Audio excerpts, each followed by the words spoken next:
The screen was bathing my face in that cold, blue light, and honestly, the silence in my home office was deafening. It was 1:17 a.m. Not the usual corporate late-night grind. This was personal. On my monitor, in the pristine, unforgiving interface of the global central banking HR system, was a single, glowing button: Approve Termination. I could feel the heat radiating off my fingertips, hovering just above the trackpad. This wasn't just approving a severance package or a restructuring layoff. This was the final, devastating act of a perfectly orchestrated corporate revenge that had been months in the making. And the two names tied to that report? One was a guy I knew only as Chad from commercial lending, and the other was my wife, Sarah. It felt like staring down the barrel of a moral shotgun. I was supposed to be the good guy, the supportive husband, the one who handled the mortgage payments and took out the trash. Instead, I had become the judge, jury, and executioner of my own marriage, hiding in plain sight within the very structure that Sarah thought was her secure escape. I'd spent months navigating the labyrinthine halls of this massive corporate bank, all for this moment. All for a 2-second click that would send 2 lives. Hers and that Chad guy's, tumbling. And mine too, let's be honest. But while hers would fall from a height of betrayal and deceit, mine would fall from a height of cold, calculated satisfaction. I remember the exact moment the rot had started. It wasn't a grand, cinematic revelation. It was a Tuesday evening 6 months ago. Sarah was in the shower, singing some off-key pop song, and her phone was buzzing relentlessly on the kitchen counter. Usually I never looked. But that night, the screen lit up with a preview notification, a text from a contact saved only as C. The message was simple, but it hit me like a physical blow.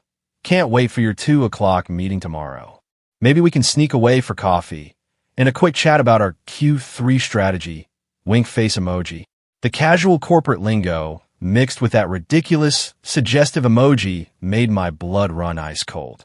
Q3 strategy? Yeah, right. I knew a euphemism when I saw one. I knew she was cheating. I didn't storm in, screaming and throwing things. That's what a normal, betrayed husband does. I'm Blaze, and I am not a normal, betrayed husband. I sat there, completely still, and processed it. The late nights, the sudden rush to buy new, office-appropriate lingerie, the distant look in her eyes during dinner. It all clicked into place, turning our perfect suburban 2-story house, the one with the picket fence and the annoying HOA, into a theater of lies. The enemy wasn't some random stranger she met in a bar. It was a colleague. It was someone she spent 40 hours a week with, building a shared life that excluded me entirely. And that's when the idea, the absolutely insane, brilliant, and terrifying idea, was born. Why confront her and give her the chance to lie, deny, or minimize? Why have a messy, emotional split where I was just the weeping victim? No, I decided to make her job, the place where she felt safe to conduct her affair, the very instrument of her downfall. I wouldn't just leave her. I would dismantle the sanctuary of her deception. The plan formed with a frightening clarity. I would get a job at the same bank. Not in her department, commercial lending, where I'd have to CC every day, but in a place where I could see everything. A place where the secrets of the entire corporation flowed like a river of confidential data. Human resources. Seriously, right now, wherever you are, drop a comment below and tell me the weirdest place you've ever watched one of my videos. Was it on a treadmill? Waiting for a flight? In a geology lecture? Let me know the time and place. I spent the next 2 weeks living a double life. By day, I was the clueless, slightly withdrawn husband, nodding along as Sarah talked about her stressful, new Q3 projects. By night, I was grinding out job applications, studying HR policy manuals, and tailoring my resume to fit a senior HR specialist role. My background was in process management, which, thankfully, is just a fancy way of saying I'm good at finding and fixing flaws in a system, a skill that was about to be put to the ultimate vengeful test. The interview process was a blur of corporate jargon and behavioral questions. I nailed it. Maybe it was the adrenaline of my secret mission, or maybe it was just that my focus was laser sharp because the stakes were astronomical. I wasn't just interviewing for a salary. I was interviewing for a front row seat to the end of my marriage. I got the offer, a significant pay cut from my last gig, but who cared? This wasn't about money. This was about cold, hard justice served on corporate letterhead. Joining the HR team was surreal. Suddenly, I was privy to the kind of information that normal employees only gossiped about in hushed tones. Salary bands, performance reviews, and yes, disciplinary actions. The entire employee directory was mine. And the first thing I did, the moment I got access to the internal network, was search. Sarah J. Evans. Her employee profile stared back at me. Then the search for the other guy. I typed in Chad and scrolled. There he was, Chad M. Harrison, Senior Associate, Commercial Lending. I memorized his picture, a smug, square jaw, and a tie that was probably way too expensive. I was in. I had infiltrated the enemy base, not as a disgruntled spouse, but as a keeper of the corporate code. And the biggest rule in the bank's employee handbook? A big, fat, zero-tolerance policy on fraternization between employees in a direct or indirect reporting line, or any relationship that constitutes a conflict of interest or causes undue professional hardship. Sarah was a team lead. Chad was an associate. That was my golden ticket. I just needed the proof to connect them to the policy violation. The game was on. Our perfect suburban life. That's the lie I kept telling myself, even as I was signing my corporate confidentiality agreement in the bank's HR department.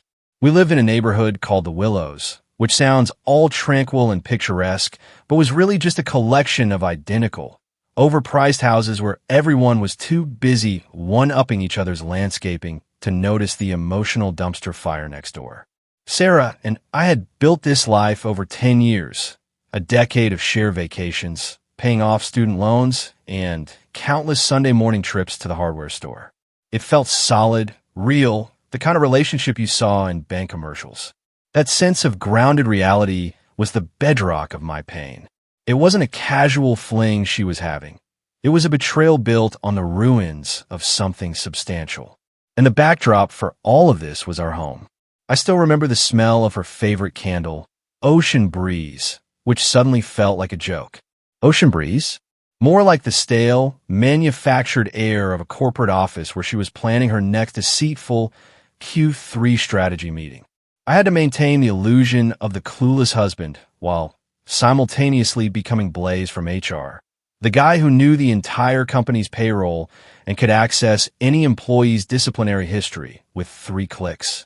It was exhausting. The moment I walked through our front door, I had to swap my laser focus for a mask of tired domesticity. "Tough day at the office, honey?" Sarah would ask, usually while scrolling through her phone, which was suddenly glued to her hand 24/7. "Yeah, just navigating some major process overhauls," I'd reply, keeping my voice level.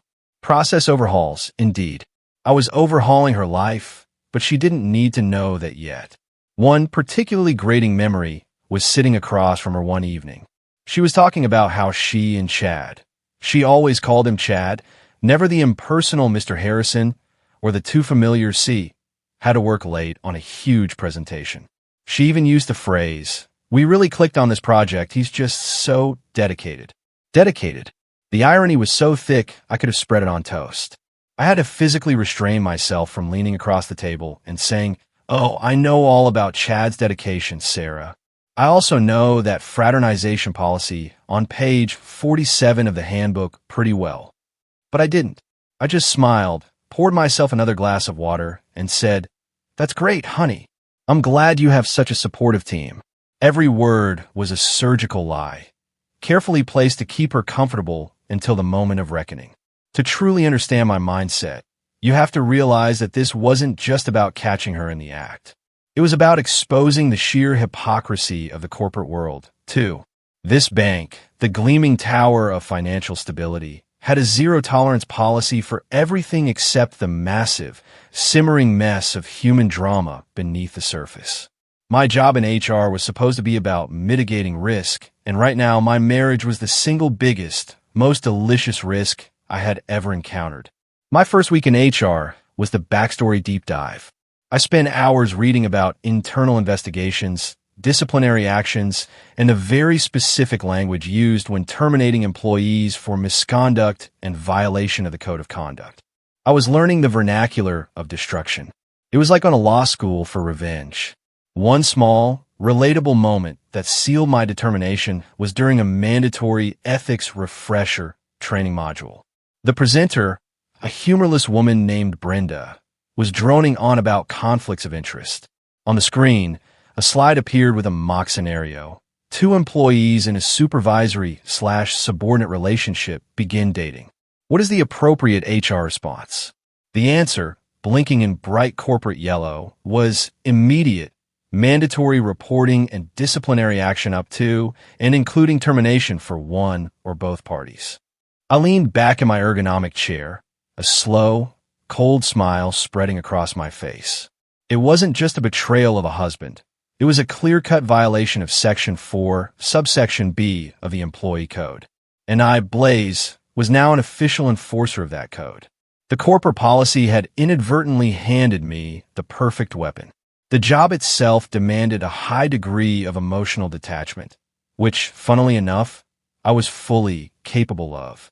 My heart felt like a block of ice anyway. I had to conduct onboarding sessions, mediate minor workplace disputes, and explain benefits packages. I was the friendly, professional face of the department. No one would ever suspect the chilling, personal mission I was on. I was a master of compartmentalization. When dealing with the new hires tax forms, I was all business. When thinking about Sarah and Chad, I was a coiled spring of calculated retribution. I started keeping a detailed, encrypted log on my personal laptop, not for the bank, but for me, notating every late phone call Sarah took, every ambiguous text message, and every time she smelled faintly of a cologne that wasn't mine. It was a digital diary of a dying marriage, written in the language of a corporate investigation. I was building a case against my own wife, brick by cold, hard brick. I knew the hardest part wasn't going to be finding the evidence. It was going to be the emotional toll of carrying this secret. The way I had to look into Sarah's eyes every morning, kiss her goodbye, and pretend everything was normal, while all along, I was mapping out the exact moment she would lose her job and the life we built together. But every time the doubt crept in, I just remembered that single, suggestive text from C. The little wink face. That was my fuel. That was my reminder that I wasn't the villain. I was just ensuring a highly overdue consequence. I was turning a marital crisis into a professional one, and I was doing it with the full authority of the global central banking HR department. Getting the HR job was easy, almost too easy, which only fueled my paranoia. It felt like the universe was not only handing me the means for revenge, but also giving me a corporate badge to do it officially. But the moment I accepted the position, the real tightrope walk began, hiding the truth from Sarah. She knew I was looking for a new job. I've been vaguely dissatisfied with my old process management role, but I told her I was consulting remotely for a startup. This gave me the perfect cover for my erratic schedule and late-night computer work. Big meetings with the West Coast team, I'd mumble, tapping away at bank policy documents. It wasn't just Sarah I had to fool. It was her entire office circle, which meant I had to develop the demeanor of the least conspicuous man in the entire building. My office was on the 17th floor, firmly nestled in the corporate services wing. Sarah's department, commercial lending, was down on the 12th. I knew her schedule, her coffee run habits, and the elevator bank she usually used. My new daily routine became a series of calculated risks and near misses, worthy of a spy thriller, not a bank employee. I'd clock in early, before 8 a.m., to avoid the main rush, which was also Sarah's usual arrival time. I took the stairs or the freight elevator to avoid the small talk hell of the main lobby lifts. My lunches were eaten alone at my desk, poring over internal documents, or outside in the park, never in the cafeteria where she and Chad often ate.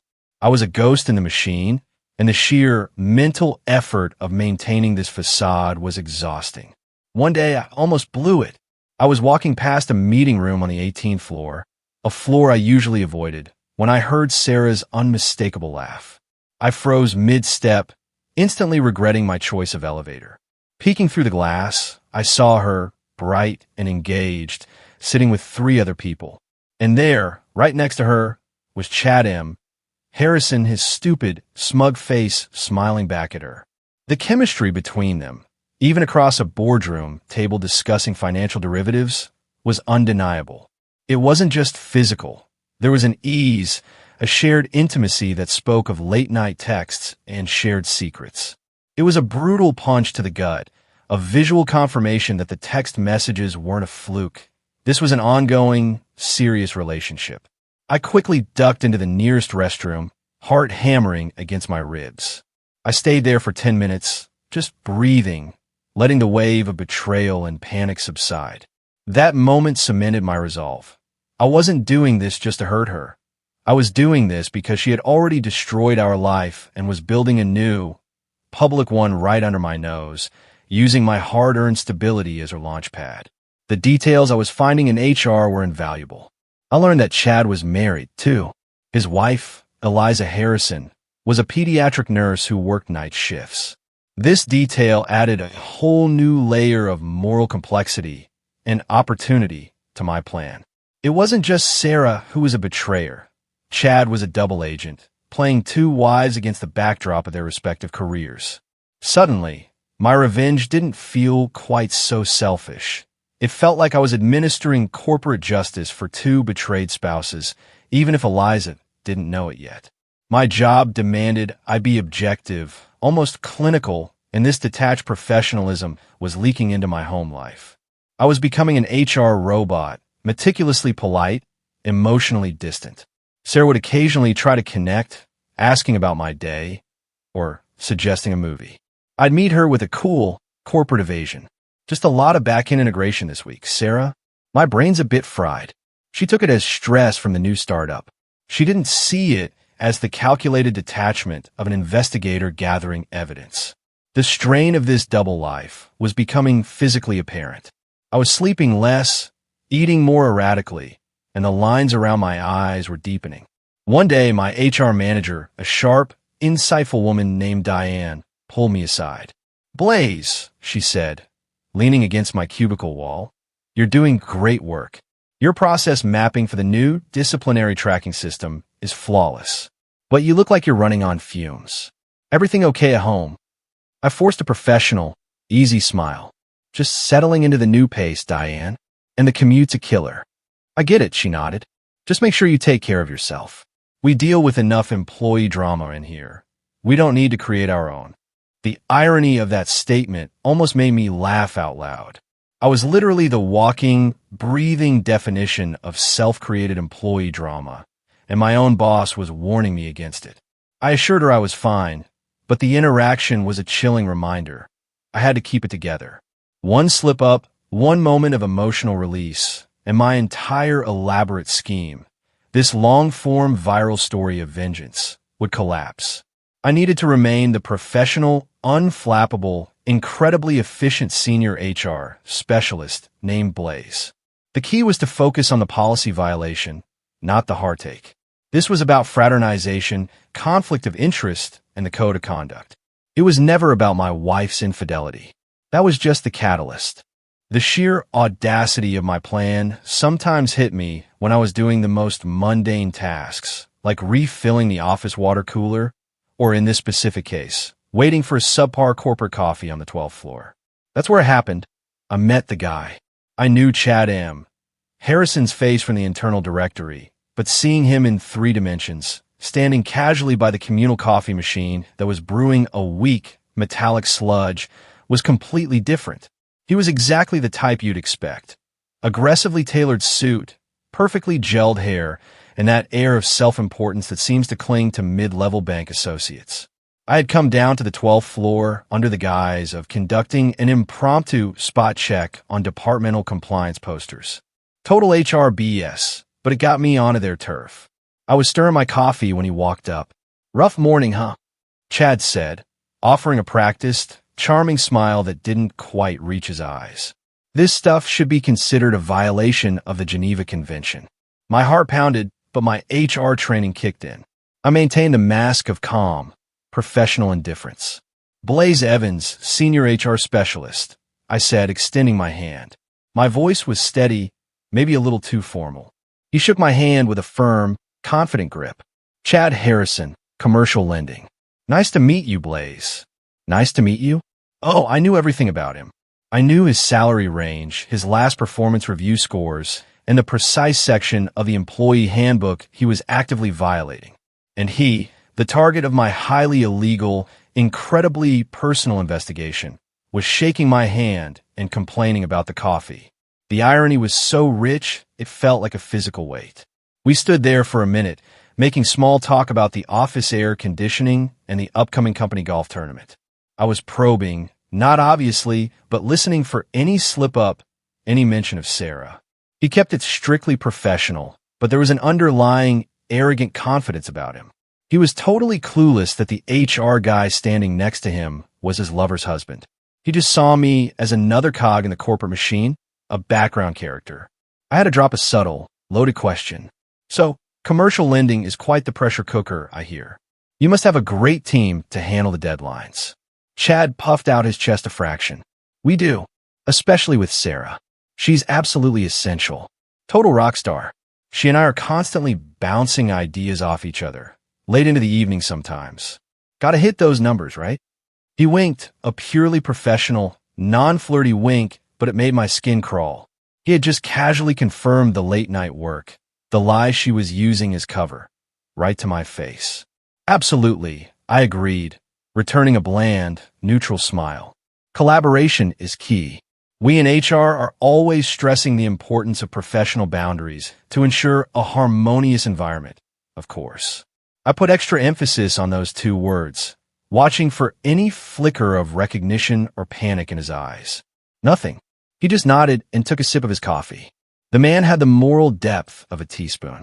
The encounter was a crucial piece of the puzzle. It gave me a measure of the man. He wasn't some suave, master manipulator. He was just an entitled jerk who felt untouchable behind the corporate veil. This made my job easier. Jaded guys like Chad get sloppy.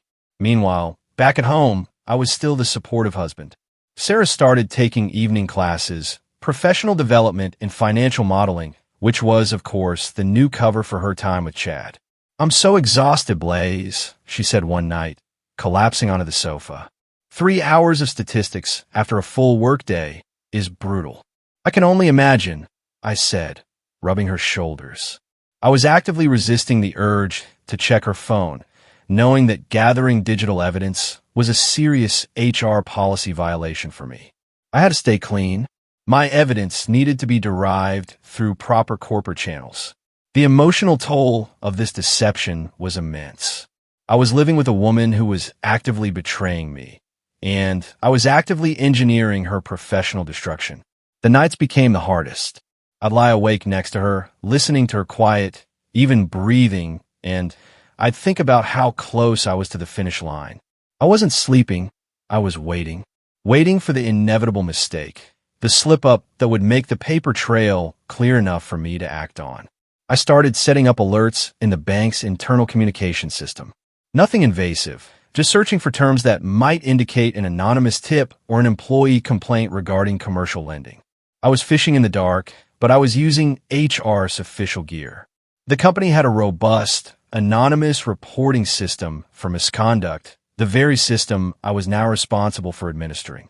That system was going to be my weapon of choice. It would be anonymous, professional, and entirely within the confines of my HR role. Every day, the temptation to just confront her and end the charade was huge. But I was committed to the script. This wasn't about a messy, emotional divorce. It was about the cold, hard application of rules and consequences. It was about proving that even in the biggest, most impersonal banking structure, actions still had consequences, especially when those actions violated the code of conduct. I wanted Sarah to realize that her betrayal was not just a personal matter, but a career-ending professional lapse. And I, her husband, would be the one to sign the paperwork. HR training wasn't just about learning the rules. It was about internalizing the culture of compliance. And for me, it became a moral minefield that made my revenge scheme feel deeply dirty sometimes. I was spending my days facilitating workshops on ethical conduct in banking, and advising managers on fair disciplinary practices, all while harboring a secret, vengeful agenda against my own wife. It was the ultimate corporate hypocrisy, and I was the star player. One session, in particular, sticks in my mind. It was a full-day seminar on workplace harassment and fraternization. Brenda, the humorless ethics manager, was back, giving case studies on relationships that cross professional lines. She projected a slide showing a quote. "The true measure of a society is how it treats its most vulnerable members." She was talking about whistleblowers, but my mind immediately jumped to me, the betrayed spouse acting as the corporate avenger. During the Q&A, a young woman from accounting asked, "What about when an anonymous tip comes in, but there's no hard evidence? Do we risk ruining careers just based on suspicion?" Brenda's response was immediate and firm. "We follow due process. We never act on suspicion alone. Every HR action must be documented, justifiable, and non-discriminatory. Our job is to protect the firm from legal risk, and that means adhering to the highest standards of fairness, even for those who may have violated policy." I sat there, frozen, realizing the full weight of her words. My revenge couldn't be a personal vendetta. It had to be a flawless HR investigation. If I moved too soon, without irrefutable company-vetted evidence, I would be the one in breach of conduct. I would be the one fired. My entire plan hinged on finding a mistake that Sarah and Chad made inside the corporate environment, one that was legally documented and undeniable. I needed the smoking gun to have a corporate receipt. This internal conflict gnawed at me. Was I becoming the monster I was trying to punish? Was the act of calculatedly destroying her professional reputation any better than her impulsive destruction of our marriage? The answer, I told myself, was yes. Her actions were based on selfishness. Mine were based on a twisted, highly focused pursuit of consequence. I wasn't trying to hurt her emotionally. The divorce would handle that. I was ensuring that the system she used to facilitate her lie was the one that delivered the reckoning. I started utilizing my access in ways that were technically allowed, but morally ambiguous. I reviewed the building access logs, correlating Sarah's late-night departures with Chad's. I couldn't look up emails. That was too high risk, but I could analyze internal calendar data. And what I found was a pattern.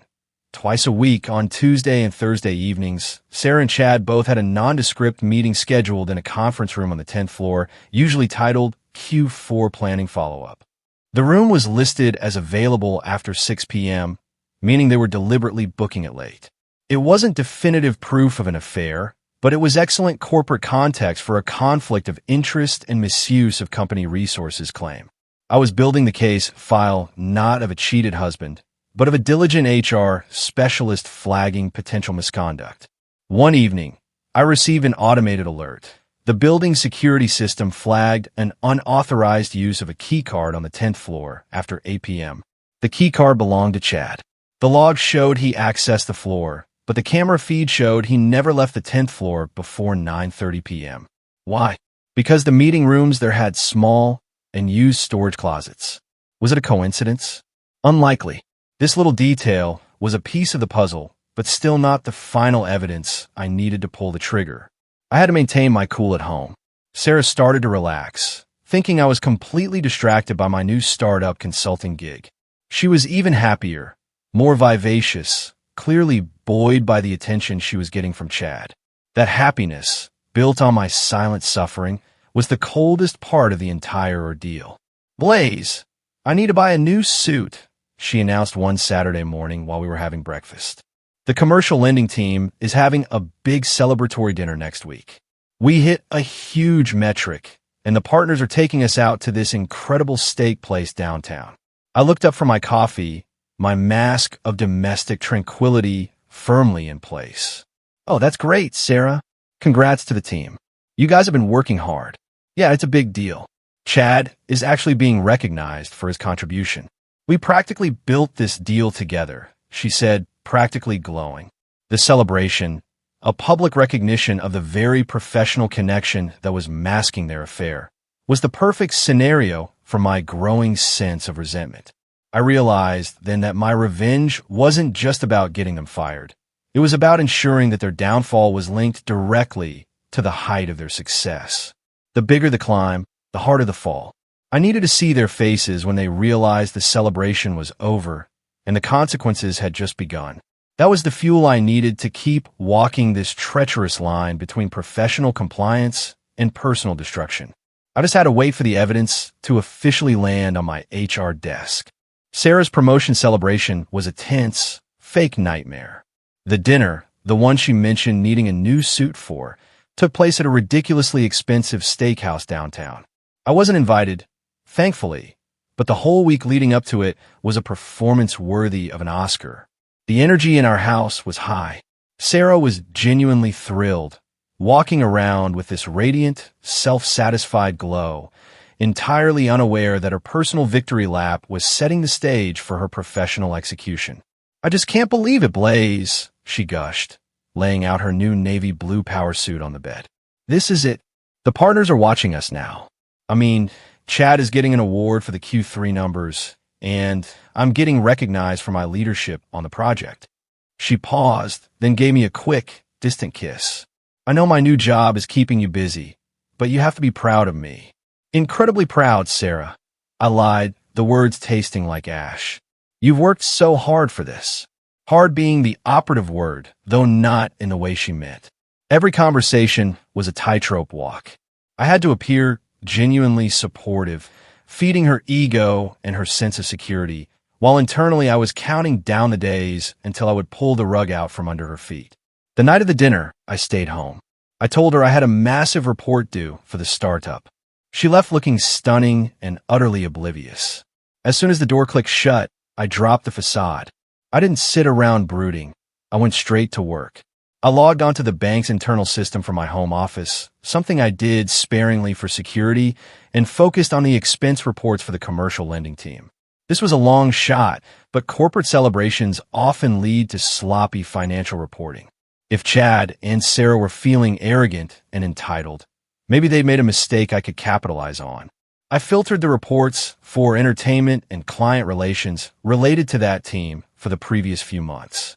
I ignored the dinner expenses. Those would be legit. I was looking for the small, questionable charges. And then I found it. A charge from 3 weeks prior. Client dinner, $317.42. The receipt attached was digitized, blurry, but I could make out a few key details.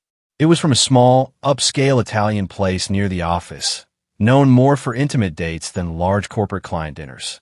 The receipt showed 2 entrees, 1 bottle of expensive Chianti, and a dessert. The most crucial part? The name on the digital sign-off was Chad M. Harrison, and in the required field for attendees, he had listed S. Evans and L. Peterson. L. Peterson. I immediately cross-referenced the name in the employee directory. No one named L. Peterson in the entire bank. No one in commercial lending. It was a fake name. My hands were shaking, not from anger, but from the sudden, powerful rush of adrenaline. He listed Sarah and a fake client on an expense report to cover up an intimate dinner. This wasn't just a violation of the fraternization policy. This was expense fraud, a terminable offense for any bank employee, especially one like Chad, who was a senior associate. This was it, the corporate receipt I needed. I quickly downloaded the expense report and the fuzzy receipt, saving them to my highly encrypted private investigation file. My revenge had just gone from a tricky disciplinary action based on relationship rules to a clear-cut case of financial misconduct. This was infinitely better. Financial crimes are non-negotiable in the banking world. The investigation would be fast, brutal, and entirely justified by the corporate rulebook. I shut down my computer, suddenly feeling lightheaded. The fake L. Peterson, a clumsy attempt at deceit, was going to ruin their lives. Chad, in his arrogance, had given me the perfect weapon, paid for by the bank itself. Around 11 p.m., Sarah came home, slightly flushed and giddy. "It was amazing, Blaze." Chad's speech was so funny. "We had a great time." "Sounds like it," I said, meeting her eyes. I realized then that my emotional connection to her was completely severed. I was talking to a stranger, A woman who had leveraged our marriage and her professional life into a series of calculated lies. I have to tell you, she continued, the firm is really excited about the next quarter. I'm being put on a new project, really high visibility. It means more late nights, but it's going to be huge for my career. I nodded, maintaining my calm, supportive facade. Just don't overdo it, honey. You need your rest. I had the evidence now. The hard, documented, expense report evidence. All I had to do was wait for the perfect moment to deploy it. But this discovery added a new dimension to my internal drama. It wasn't just my feelings on the line. It was a matter of corporate ethics and legal compliance. My HR duty was clear. I had to report potential fraud. The fact that the fraud was tied to my wife's affair was just a deeply satisfying coincidence. The celebration had set them up for the biggest fall imaginable, and I was holding the net that would catch them, only to deliver them straight to the termination desk. The real drama began when Eliza Harrison, Chad's wife, started snooping around the office. I didn't know it was her at first, but the shift in the corporate air was palpable, like a silent alarm had gone off. Eliza, a pediatric nurse, worked late shifts, which had given Chad the perfect cover for his Q3 strategy meetings with Sarah. But apparently, her schedule had shifted, or perhaps, like me, she had seen one too many suspicious text messages. The first sign came in the form of a barely contained panic in the commercial lending department. My HR assistant, a diligent young woman named Chloe, flagged a peculiar internal inquiry. Someone, under the guise of an external corporate compliance consultant, had called the main HR line asking for the specific working hours of Chad Harrison and Sarah Evans over the last 3 months, citing a review of interdepartmental collaboration for efficiency purposes. Chloe had, of course, professionally shut down the request, citing privacy policy. But she mentioned the caller's voice. Sounded like a woman trying very hard to sound professional, but she was shaky Blaze. Like she was reading from a script. I knew instantly who it was. Eliza. She was starting her own investigation, parallel to mine, but without the benefit of an HR badge.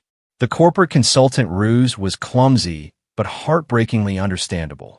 She was in the same boat as I was, driven by suspicion and seeking documented proof.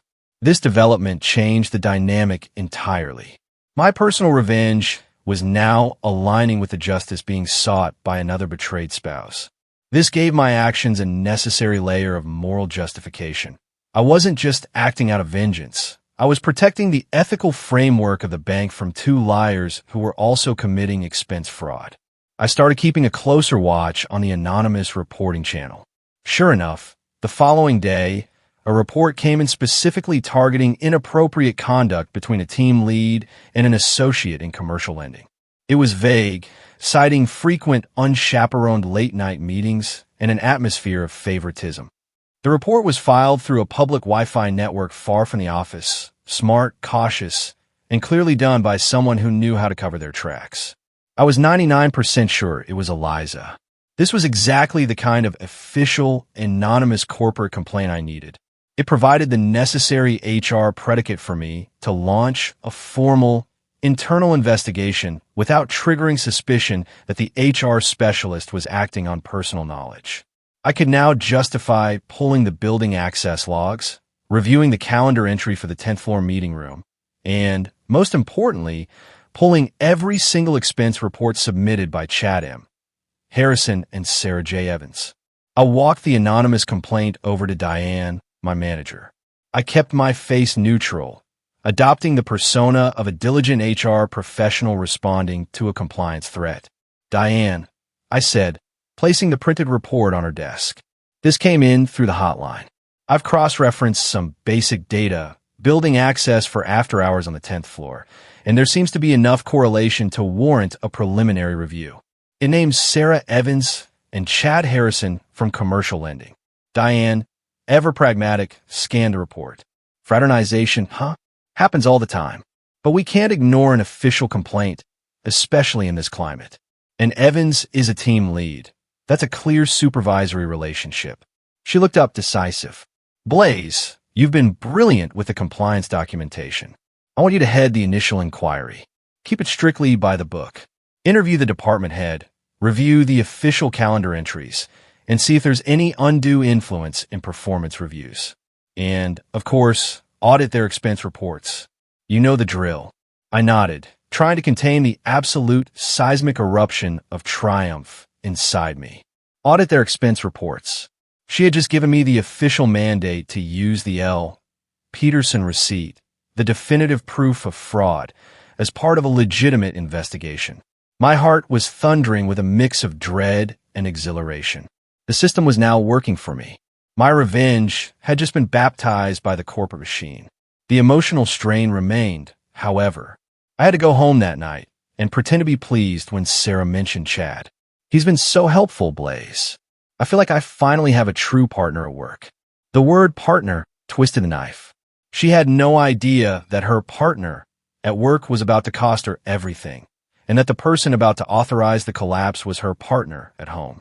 The next morning, I officially opened the internal investigation file, case 2025 CL 047, alleged fraternization and misconduct. The file contained the anonymous tip, the building access logs, and the preliminary calendar data. I was no longer a husband seeking revenge. I was the lead investigator in a high-stakes corporate compliance case, and I had a piece of financial fraud tucked away in my files that was about to blow the whole thing wide open. Eliza's anonymous tip had lit the fuse, and my documentation of Chad's fake Peterson client dinner was the dynamite. I found the hard proof of their affair in the most corporate of locations, the office shredder. Not the actual, physically shredded bits of paper. That would be too messy, but the digital inventory logs that tracked what documents were securely destroyed. This moment was the culmination of weeks of agonizing, internal conflict and meticulous planning, and it delivered the evidence I needed with devastating clarity. My formal investigation into Chad and Sarah's alleged misconduct was moving forward under the guise of auditing interdepartmental resource use. I was legally justified in pulling almost any piece of non-personal data.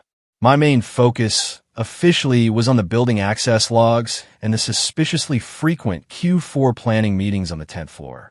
Unofficially, I was sniffing around for any sign of a mistake, any instance where they thought they were being clever but left a digital footprint. I learned that commercial lending, being a department that dealt with sensitive client financial data, used a specialized, high-security industrial shredder on the 12th floor. This shredder wasn't just a machine. It was a fully audited corporate asset.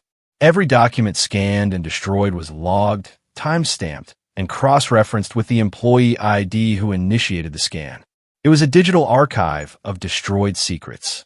The insight hit me during a boring compliance meeting about data retention policy.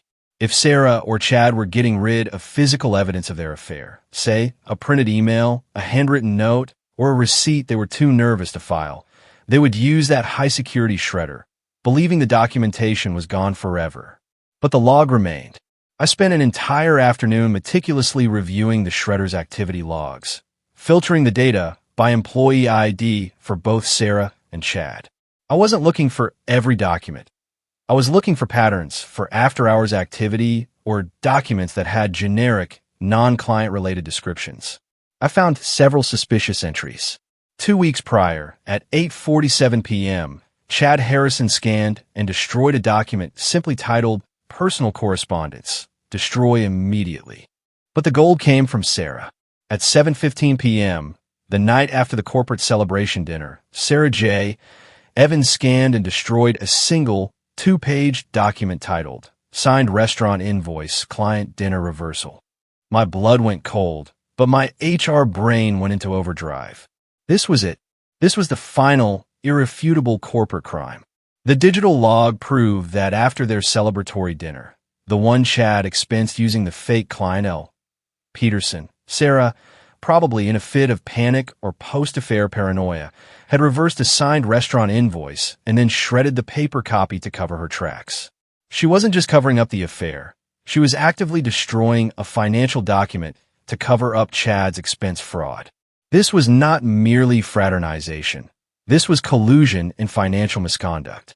I immediately cross-referenced the shredder log entry with the digital expense report Chad had filed. The dates and times lined up perfectly. Chad filed the expense with the fake client. Sarah, knowing it was a personal dinner and likely a clear case of fraud if audited, destroyed the physical evidence of the expense reversal. They were working together, not just in the bedroom, but in the commission of a corporate crime. I printed out 3 documents. Chad's expense report listing L. Peterson, Sarah's shredder log entry for signed restaurant invoice, client dinner reversal. The bank's code of conduct sections on fraternization and financial misconduct. I placed the 3 pieces of paper into the official investigation file. Case 2025, Cell 047. It was no longer a question of suspicion or a moral gray area. It was a clear-cut case for immediate termination for 2 employees who had not only violated the code of conduct, but also engaged in documented, deliberate expense fraud to cover their affair. The satisfaction was immense, but it was a cold, clinical kind of victory. I hadn't needed to hack her phone or sneak around the house. I had simply used the massive, impersonal mechanism of the corporation to expose their dirty secrets. They thought they were too clever for the system, and I proved that the system, when administered by a deeply motivated and knowledgeable HR specialist, was absolutely unforgiving. I called Diane and requested an urgent, private meeting for the following morning. I have a definitive evidence, Diane, I told her, keeping my voice utterly devoid of emotion. The investigation into Harrison and Evans needs to move to disciplinary action immediately. It's no longer just a conduct issue. It's a financial misconduct issue. I went home that night and watched Sarah innocently scroll through her phone. She was completely oblivious, talking about how excited she was for the high-visibility project she was starting next week. I knew that tomorrow, before she even had a chance to start that project, her life, the life we built and the life she was building with Chad, would come crashing down, courtesy of the very corporate structure she thought was protecting her. I was ready. The paperwork was ready. I was about to sign the end of my marriage and her career in one fell swoop. The official complaint, the one I was 99% sure came from Chad's wife, landed on my desk with a surprising lack of ceremony. It wasn't a smoking gun in itself, but it was the official bureaucratic starting point that made my actions legal and non-personal within the corporate structure. It was an anonymous email routed through the company's compliance software titled Urgent Review, Unprofessional Conduct in Commercial Lending. I had already anticipated this and prepped the file. Now, with the official complaint in hand, I could proceed with the final phase, the interviews and the presentation of the evidence. I scheduled 2 separate, private meetings for the next morning. First, the department head of commercial lending, Mark, to brief him on the investigation and get his sign-off for the disciplinary process. Second, the crucial meeting, the one where I would confront Chad Harrison. I decided to interview him first, before Sarah, to maximize the element of surprise and watch him squirm. My conversation with Mark was purely professional. I laid out the facts clinically. Mark, we receive an anonymous complaint concerning Chad Harrison and Sarah Evans. The preliminary audit has revealed serious issues beyond simple fraternization. There's a clear case of expense fraud and destruction of financial documents to cover up a personal relationship. I slid the 3 key documents across his desk: the anonymous complaint, the expense report showing L. Peterson, and the shredder log entry for the invoice reversal. Mark's face went pale as he read through the evidence. He was a decent man, more worried about his P&L than office gossip, but financial fraud was a red line. "Blaze, this is bad," he said, shaking his head. "We have zero tolerance for this, especially expense fraud. It's a firing offense. Immediate." "I agree," I replied, maintaining a firm HR tone. "Due process requires we interview both parties, but based on the documented evidence, I'm recommending immediate suspension pending termination. It's too high a risk to the firm to let them continue working." Mark signed the necessary forms, authorizing me to proceed with the disciplinary interviews and the next steps toward termination. The corporate machine had officially given me the green light. My personal mission was now the bank's mission. The interview with Chad was scheduled for 10 a.m. in a small, windowless meeting room on the 17th floor. I made sure it was a neutral location, far from his comfort zone on the 12th. I sat across the table from him, the investigation file, case 2025, cell 047, sitting squarely between us. Chad walked in with his usual cocky swagger, but something was off. He looked slightly disheveled, maybe nervous. He was expecting a routine chat about the air conditioning or a benefits update. "Morning, Blaze," he said, trying for a friendly corporate smile. "What's up? Big HR meeting, huh?" "Morning, Chad," I replied, offering no pleasantries. My voice was low, professional, and entirely devoid of the personal hatred I felt. "This is a mandatory disciplinary meeting concerning an official complaint filed against you. As a lead investigator, I need your full and truthful cooperation." His smile evaporated. "Disciplinary? What are you talking about?" I opened the file and slid the anonymous complaint across the table first. "We received this anonymous report concerning unprofessional conduct and fraternization between yourself and a team lead in your department." He scoffed, regaining a small measure of his arrogance. "Oh, come on. Office gossip. You guys are acting on gossip. Sarah and I are close professional colleagues. We work hard, we get results. There's nothing unprofessional about it. We don't act on gossip, Chad. We act on documented evidence of policy violation," I countered, leaning forward. "Which brings us to the more serious matter."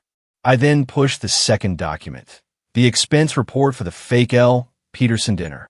"Chad, can you confirm this expense report, dated 3 weeks ago, is accurate? Specifically, the list of attendees, S. Evans and L. Peterson?"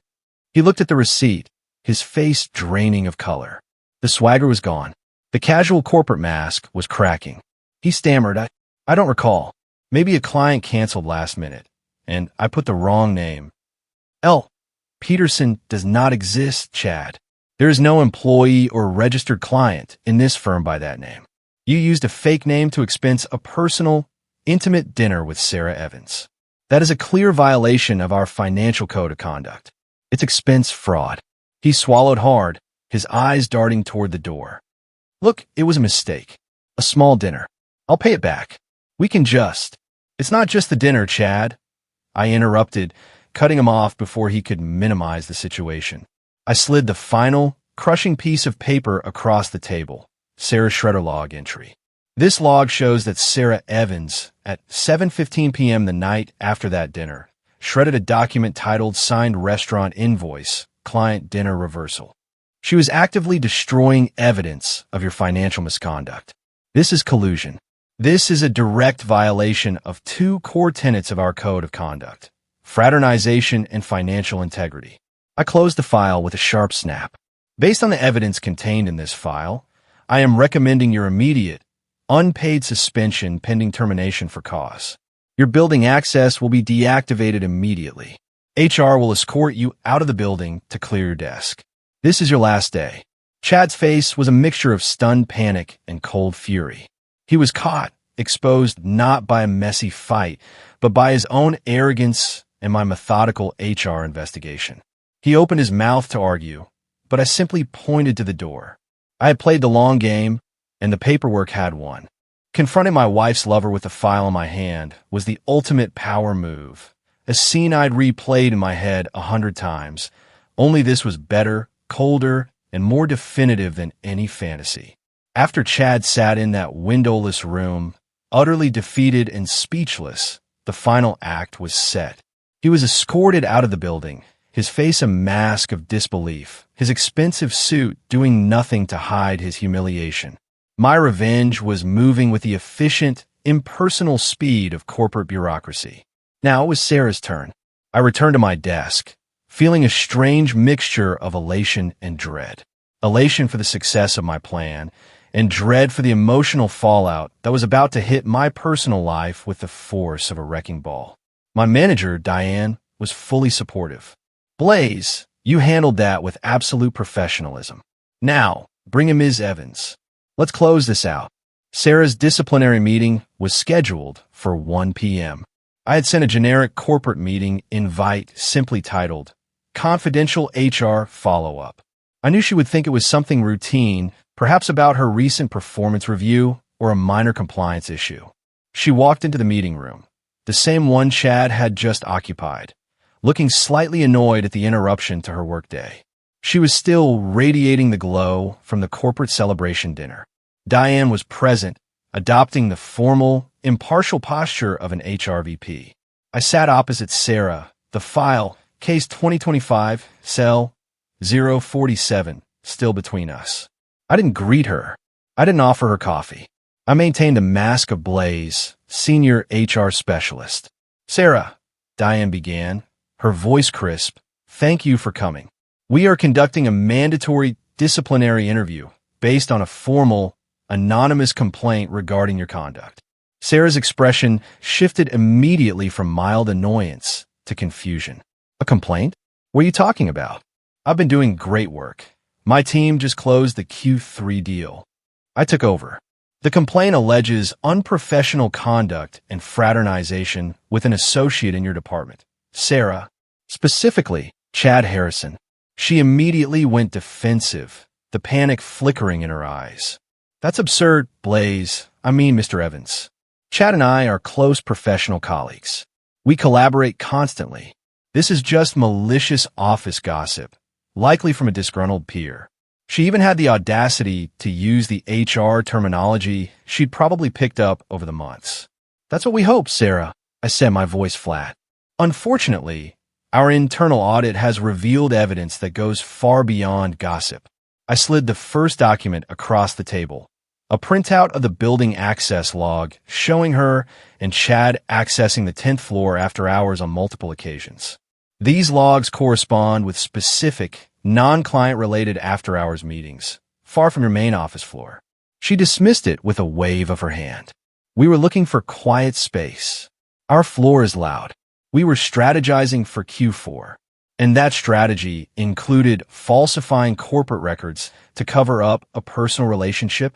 I pushed, delivering the blow hard and fast. I slid the second and third documents simultaneously. Chad's expense report showing L. Peterson and her shredder log entry for the invoice reversal. Sarah, we have evidence that Chad Harrison filed an expense report for an intimate dinner with you under a fake client name. That is expense fraud. Furthermore, we have a digital log showing you subsequently destroyed the physical evidence of this fraud by shredding a document related to that invoice. That is collusion in financial misconduct and destruction of corporate documentation. She stared at the documents, her face white. Her corporate armor crumbled completely. The full weight of the evidence, presented professionally and without emotion by her own husband, hit her like a physical force. She didn't look at the documents. She looked at me, confusion giving way to horror. Blaze, she whispered, realizing for the first time that the senior HR specialist was her husband, the man who had been patiently building the case against her for months. My name is Blaze Evans. I corrected her, using the formal name on my HR badge. And based on this documented, non-negotiable violation of the bank's code of conduct, I am recommending your immediate, unpaid suspension pending termination for cause. Tears welled up in her eyes, but not from sorrow or regret. They were tears of pure, blinding shock and fury at being caught and cornered by the person she least suspected. You knew, she choked out. You knew all this time, and you did this? To me? Your wife. I discovered the lie you were building in the privacy of your texts. Sarah, I simply followed the rules of the corporation you used to hide your deceit, I stated calmly. You violated the code of conduct, and in a major bank, that has consequences. My job is to enforce that code. Diane stepped in to finish the process. Ms. Evans, your building access is terminated. You have 30 minutes to clear your personal belongings. An HR representative will accompany you. I watched as the corporate machine I had infiltrated completed its work, grinding her career, the one she prioritized over our marriage, to dust. She stood up, her eyes burning into mine, but she was powerless. The confrontation wasn't a shouting match. It was a devastating presentation of facts. The betrayal was hers, but the final, official consequence was mine. I didn't just end the marriage. I ended the entire framework of her deceit, using the very tools of the workplace she cherished. The final HR meeting ended, leaving Sarah totally blindsided and shocked. It wasn't the dramatic blow-up she deserved, but a cold, clinical execution of her career, and that was infinitely more satisfying. I watched, maintaining my professional distance. As a younger HR rep, a woman named Chloe escorted Sarah to her desk to clear her personal items. I stayed behind with Diane, signing the final documentation that initiated the termination process. The paperwork, the endless, soul-crushing paperwork of corporate life, was now the official chronicle of the end of my marriage. I didn't watch Sarah leave the building. I didn't need to. The image of her face, the shock, the realization that I was the one who had meticulously engineered her downfall, was burned into my memory. That look of absolute, complete powerlessness was the ultimate resolution to the months of silent suffering and meticulous planning. After Sarah was gone, the silence in the HR department was almost celebratory. Diane looked at me with a mix of respect and unease. "Blaze," she said, leaning back in her chair, "that was one of the cleanest, most defensible terminations I've ever overseen. The documentation on the expense fraud was flawless. You handled a highly sensitive situation with absolute professionalism." I just nodded. "Thank you, Diane. I only followed the letter of the law." The irony, of course, was that I had done it all for the most personal, vengeful reasons imaginable, yet the final action was pure, unassailable corporate compliance. The twist wasn't just in Sarah getting fired. It was in what happened immediately afterward. Chad Harrison, who had been escorted out 2 hours earlier, had tried to fight the suspension, calling an external lawyer from a lobby. The lawyer called Diane, claiming wrongful termination based on unsubstantiated claims of fraternization. But the fraud was the unassailable detail. When Diane told the lawyer they had documented proof of expense fraud and collusion in the destruction of financial documents, the L. Peterson receipt and Sarah Schroeder log, the phone line went silent. Within minutes, the lawyer called back and confirmed Chad would not contest the termination. He was gone, his career ended, and the professional door to the banking world slammed shut permanently due to his arrogant, sloppy deception. The twist for Sarah was even sharper. She had lost her job, her primary identity, and her sanctuary all at once. She came home that evening, not with a triumphant partner, but to an empty house. Chad, likely in a panic about his own ruined career, didn't contact her. The affair, built on the weak foundation of shared professional ambition and risk, evaporated the moment the consequences became real. When I arrived home, our house felt different. It was cold, hostile. Sarah was sitting on the sofa, still in her corporate clothes, looking utterly lost. There were no dramatic accusations, no shouting match. She was past fury. She was just empty. "You knew," she repeated, her voice hoarse. "You came here for this. You took the HR job to ruin me." "I took the HR job to understand the nature of your betrayal," I corrected her. "You built your affair on the foundation of corporate policy and financial security. I simply used that same foundation to deliver the consequences. You violated the code of conduct, Sarah. I just ensured the policy was applied fairly." I walked over to the kitchen island and placed a stack of documents on the counter. Divorce papers. "I've instructed my lawyer. It's clean. No contested assets. I just want to be done." She picked up the papers, her hands trembling. "And what about you, Blaze? You've destroyed your life, too. You risked your career, your sanity, just for this." "No," I said, looking her straight in the eye. "You destroyed our life. I just took control of the narrative. I decided how our story ended." The emotional closure was immediate and brutal. There was nothing left to say. The affair was exposed, their careers were over, and the marriage was dissolved by the same professional hand that signed the termination report. I had achieved the most complete, devastating form of vengeance imaginable. I left her in the house that night, the house built on the foundation of our shared lie, now the scene of her reckoning. I checked into a hotel, carrying nothing but a suitcase and an overwhelming sense of finality. It was done. The long-form viral story of the cheated husband who became the corporate executioner was complete. I left the bank and her, knowing justice was served, but the cost was everything. The day after the termination, I walked into Diane's office and handed her my resignation. She was surprised. "Blaze, why? You just proved you are one of the best compliance officers we have," she argued. "The case is closed, Diane," I said, giving her a small, genuine smile this time. "My mission here is complete. I didn't come here for a career. I came here for an outcome." I couldn't tell her the truth, but she understood the unspoken tension. She wished me well, respecting my immediate departure as just another piece of highly unorthodox corporate behavior. Stepping out of that gleaming bank tower for the last time felt like walking out of prison. I had voluntarily entered a claustrophobic, high-stakes environment for the sole purpose of revenge, and now, finally, I was free. I was jobless, freshly divorced, and emotionally scarred, but I was no longer the clueless, betrayed husband. I was the architect of my own closure. The twist for me, the final lingering question, was not about Sarah or Chad, but about myself. Was the satisfaction of my calculated revenge worth the months of living a double life, the moral compromises, and the complete destruction of my own stability? I settled back into a life of freelance process management, a far cry from the HR drama. The divorce proceeded exactly as planned. Sarah didn't contest anything. She was too preoccupied with trying to find a new job, a near impossible task after being terminated from a major bank for financial fraud.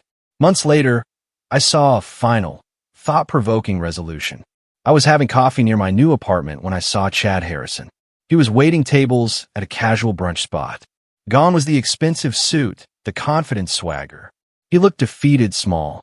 He didn't see me, and I made no move to acknowledge him. The universe had a long tail, and it had finally caught him. As for Sarah, I never saw her again. I heard she had moved back to her hometown. The life they tried to build together collapsed the moment it was exposed to the harsh light of corporate scrutiny.